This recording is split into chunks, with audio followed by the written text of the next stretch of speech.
California Governor Gavin Newsom is taking on Trump again and has signed a sweeping new law banning law enforcement officers, including ICE agents, from wearing face masks while on duty.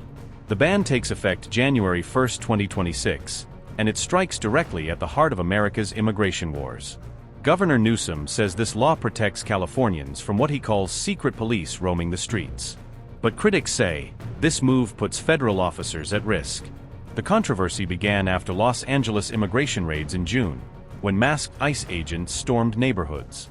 The raid sparked violent protests, clashes with police, and forced President Trump to deploy 700 Marines and 4,000 National Guard troops to California's largest city. Now, California is pushing back. The new law makes it illegal for most officers to cover their faces, with only a few exceptions for undercover agents, wildfire smoke, or disease protection. And there's more. From January next year, every officer must identify themselves by name and badge number. No more anonymity. Schools, too, are becoming off-limits. Federal immigration agents will need a warrant, a subpoena, or a court order before setting foot on campus. Families must be notified before any raid. Student records, classrooms, and even hospital emergency rooms are shielded from federal intrusion. ICE, unmask. What are you afraid of? What are you afraid of? What are you afraid of?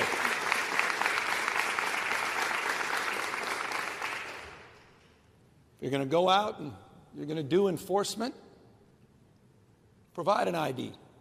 Tell us which agency you represent. Provide us basic information that all local law enforcement is required to provide. Have the decency not to threaten people as they go to school, to go out in the parking lots proximate to these schools to create chill. But the White House is furious. Trump officials are reportedly calling California's law despicable and a direct attack on officers who put their lives on the line.